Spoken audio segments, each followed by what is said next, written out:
Welcome in to this special edition of the N Squared Power Hour. As many of you know, it is May 4th, which is officially Star Wars Day. And we are, the three of us, are all Star Wars fans. And just, a little bit about us. I'm Andy, your co-host. I'm here with Joe, my other co-host. Yo. And our excellent producer, Joey. May the 4th be with you. And, before we get into the topic, just to remind you that you can catch us on social media on Twitter and Instagram at M2_Power Hour, and on Facebook, M2.Power Hour. If you listen to the podcast, give us a 5-star rating and leave a comment. It helps other people find the podcast. And if you subscribe, you'll get an alert about when new episodes drop. And that's also true on Instagram. And you can even hit a little bell, and it'll tell you when a new episode is uploaded. So guys, it's Star Wars Day. It is. I for one, I love Star Wars. And I have a joke that people want to ask me what my favorite Marvel movie is. What my favorite Marvel movies are? It's A New Hope, Revenge of the Sith, and or Empire Strikes Back, and Return of the Jedi, because I've always been a big Star Wars fan, and I've seen every Star Wars movie in theaters that I've been alive for. Obviously, the original trilogy, I was not alive for that when I was out in theaters, but ever since then, and as you all know, I was not caught up on the Marvel movies until Disney Plus came out. But I wasn't going to miss a Star Wars movie, so. Oh, man. Let's talk a little bit. Why do you all like Star Wars? First off, I saw Return of the Jedi in the theater, and it came out like either 82 or 83, so I was like 3 or 4 years old. And I remember when the Ewoks died, I started screaming and bawling.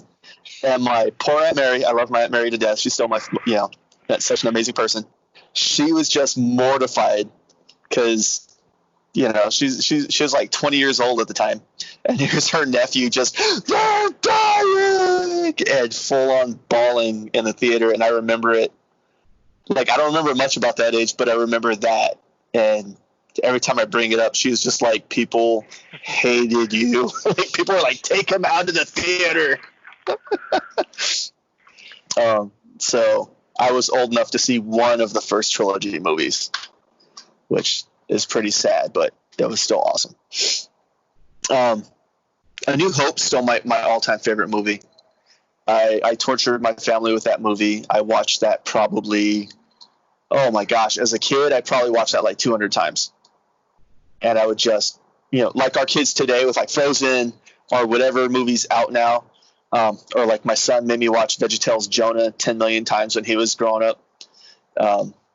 I made my parents watch Star Wars A New Hope over and over and over again because I wanted to be Luke Skywalker. I wanted a Millennium Falcon.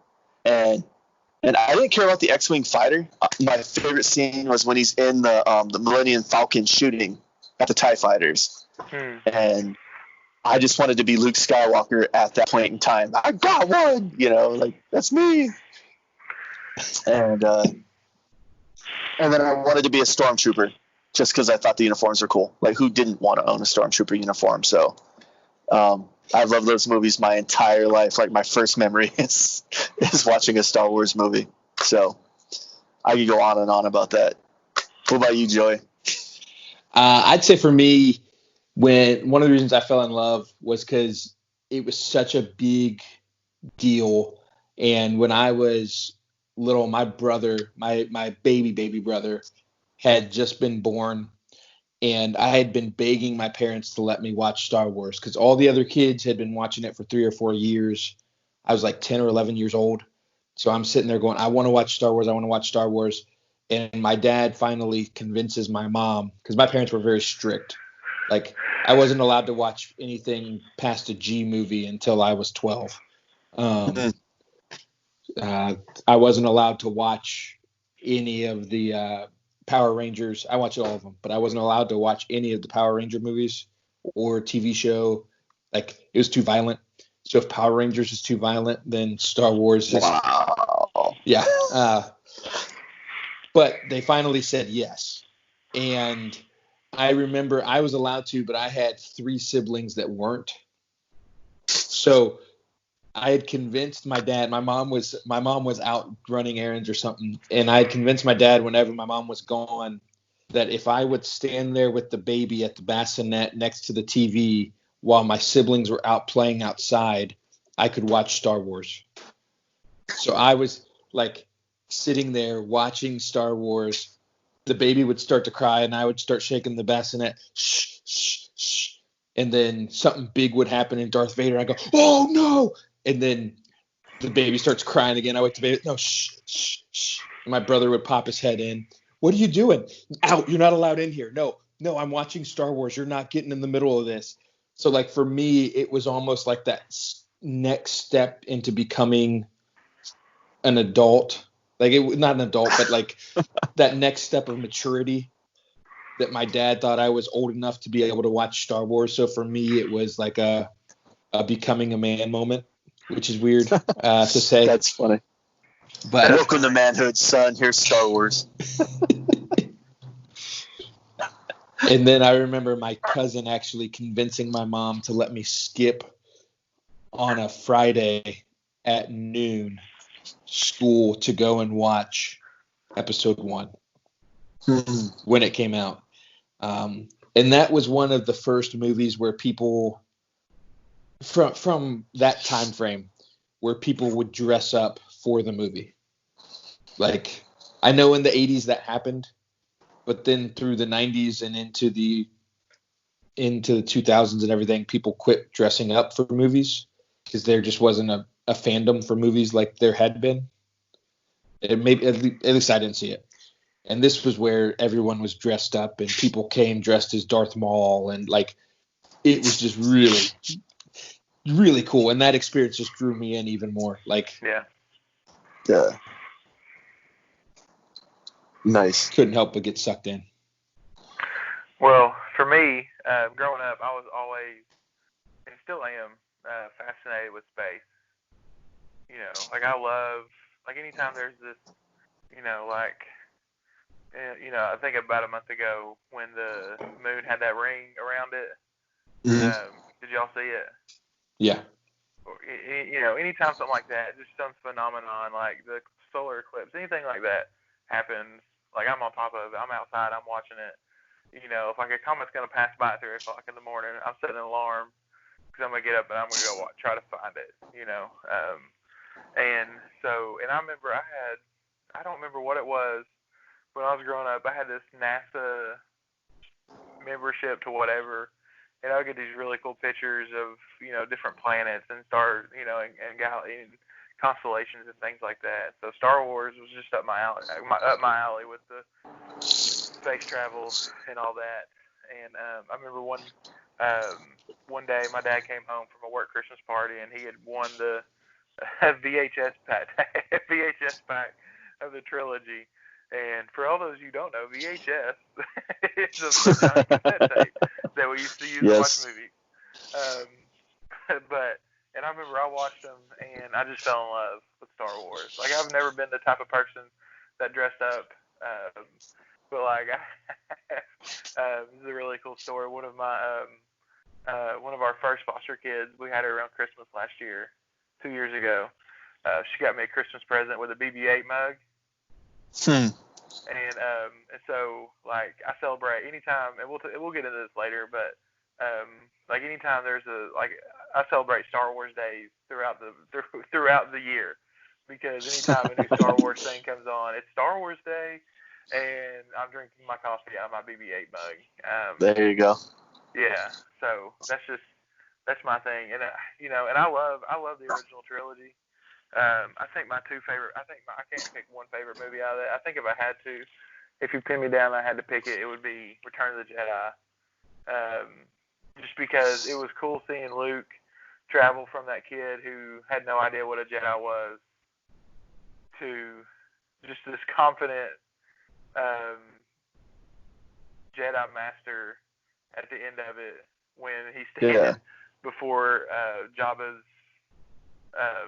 little posse or whatever on the spaceship, and just the confidence that he had. I just felt that was awesome, and yeah. I mean, if there's a Star Wars movie out, I'm gonna go watch it. Nice. Yeah. And I will say, I don't know about. I've seen bunches of people dress up for Star Wars, but when I went and saw the third Lord of the Rings movies, I sat in a theater with about 15 people dressed up like Gandalf. Oh yeah. No, they weren't dressed up. They were just wearing their robes from home. Oh no, they were dressed up. Trust me. Yeah. Oh yeah, they were. That's awesome. Okay, so we all fell in love with Star Wars with the original trilogy, and we suffered through Episode 1 and 2. Yeah. And then it was redeemed a little bit with 3, and then and then Disney buys Star Wars, and you get the last trilogy come out, and then you have the standalones with Rogue One and Solo. But Disney Plus, we mentioned a couple times. We mentioned in our last podcast, mentioned a couple of times in this one, has done a great job with series involving Star Wars characters. So, yeah. Guys, what is your favorite Star Wars series? Like, whether it's one of the animated, the live action, what is it? Well, for me, I'm gonna start. I love The Mandalorian. I love the way that it is set up like a western, like an old western shoot 'em up type of thing. And if you're a fan of old westerns, and in the episodes, you can feel, you can see the tribute that they're paying. Like one of them was basically the Magnificent Seven episode. I forgot what it was called, but it was basically a remake of Magnificent Seven, except for it's the Mandalorian and another bounty hunter and stuff on this planet. It's like I absolutely love that series. Even and Baby Yoda's awesome as well. Like, of course, that it's icing on the cake. It's a cherry on top. But I love The Mandalorian. But The Mandalorian actually made me more interested in watching the Clone Wars, which I wasn't really interested in watching before. But now I'm watching all of the Clone Wars animated series because it goes into Mandalore and a lot of that stuff. Right. Like, they tie in together. So, of course, now I'm like, well, I need to watch Clone Wars to find out what happened to the planet of Mandalore. And guess what? It talks about it in this cartoon. So I'm halfway through season 3 right now of Clone Wars. So, but yeah, Mandalorian's my favorite right now. I would say mine right now. I don't know. It's a toss up. I like the Lego Star Wars. Mm-hmm. All of those are great. And I'll say Lego Star Wars because the other one that is probably my favorite, but it's not necessarily a series. It's a one-off cartoon, but it's the Phineas and Ferb Star Wars crossover. I wouldn't call it a series, so I won't put it in that series. But I will say I like it because, and we talk about our families a lot, but for me, my way of connecting my kids to my love for Star Wars has been through first Phineas and Ferb Star Wars. My daughter calls it her War Tars. She can't say, I don't know why she can't say Star Wars because she can actually speak really well, but she calls it her War Tars. And she loves the Phineas and Ferb. And then we started watching all the Legos, and it's not super violent or scary. So my kids aren't getting nightmares from it, but it's kind of building that up so that when they get maybe a year or two older, we can start watching and going through the movies with them. My wife and I have already talked. When my daughter turns 4 in June, we're going to let her start to watch episode 1, see how far we get in without her getting scared. And I know it's probably terrible parenting, but We're going to see how far we get in without her getting scared. And if she does good with that, we're just going to kind of keep going through them with her while her brother takes naps to kind of fill the whole my childhood part of it. But and in the Lego Star Wars, Lego does such a good job at bringing comedy into their stuff that it keeps real to Star Wars, but also adds more of a comedic side, which I love. Yeah, definitely. I think my favorite series as a whole, and it's only been one season so far, would be The Mandalorian. I have to decide with Joe, and the things that it's done and what it's brought in, because I think we'll end up finding more about the Yoda species with the new baby, what people keep calling Baby Yoda, but it's not actually Yoda. But that species, and I read a lot about things that are coming up in the next season of The Mandalorian, and one of my favorite Star Wars characters is supposed to be making her live action debut. Yes. In season 2 of The Mandalorian, and it's Ahsoka Tano, and I think, I think we missed a big gap in the prequels without having her in it. But and I mean they brought her back for the final season of the Clone Wars that they've released on Disney Plus, and I mean it's been a great series, and it's awesome. I can't wait to see what it does. I hope we find out more about Yoda species and what Ahsoka Tano's been doing, and all that. And I've heard that she's even supposed to be getting her own series, which would be awesome in my opinion. Yeah. And who's playing her? It's Rosario Dawson. Oh, awesome. Yeah, she's great. Yeah. But I'm excited. So I'm excited to see Star Wars puts out. Are you guys excited too for the documentary on The Mandalorian comes out today? Yeah. Oh, I didn't know that. I'll have to check it out. I just said anything they put out by Star Wars, I'm excited. So, those words literally just came out of my mouth. Yeah. But I would say it's funny, the Star Wars series, like Rogue One it's a movie. You're like, okay, yeah, I'm watching it. The best part of Rogue One is the last 5 minutes for me, when Darth Vader is just going ham on everybody trying to get the blueprints that eventually, like, I watched Rogue One in the theaters. I came home and turned on A New Hope because it just leads right into that episode. And but that's my favorite part of that movie. Yeah. Well, and the final season of the Clone Wars does the same thing with the third Star Wars, Revenge of the Sith. Yeah. Yeah. It parallels that with what's going on with Obi-Wan and Anakin. Then you have Ahsoka, and they're parallel what's going on with that. So nice. There's a little bit of crossover with some things, but it's still the same time frame with that. I think Disney's done a great job, in my opinion.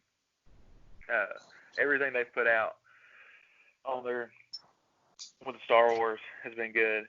There were some hokey moments in the trilogy that came out, So, y'all got any last words about Star Wars? Nope, I absolutely love Star Wars. I'm glad I taught my kids to love it, or I was able to share that experience like Joey's going to experience here in a little bit. It's cool when everyone gets on board. That's just a fun time. So, it's an awesome thing. Yeah, I love it. I'm excited because one of having kids and having a daughter that was born in January and was like right due at the end of December, beginning of January, I did not get to go to theaters to see the new Star Wars movie. and it comes to Disney Plus today. So I am going to watch that. Very excited for that one, and excited to see that. And also, here's just a fun, just to get you guys riled up. I won't say my favorite movie was Episode 1, but I will say the most important character in all the movies, Jar Jar Binks. Just wanted to end with that right there. Jar Jar Mainly, calls the fall of the Empire. what? Jar Jar calls the fall of the Empire, or the fall of the rebellion, or Yeah, the Republic. Without Jar Jar, none of the other movies happen. You can have nothing else without Jar Jar. Jar Jar is the little spark that blew everything up and put the rest of the movies into motion. Jar Jar was an idiot. But anyway, if y'all don't have anything else, I'm going to close out this episode with a little piece of advice. Don't celebrate Star Wars Day too hard, or you will experience Revenge of the Sith following day. See y'all later.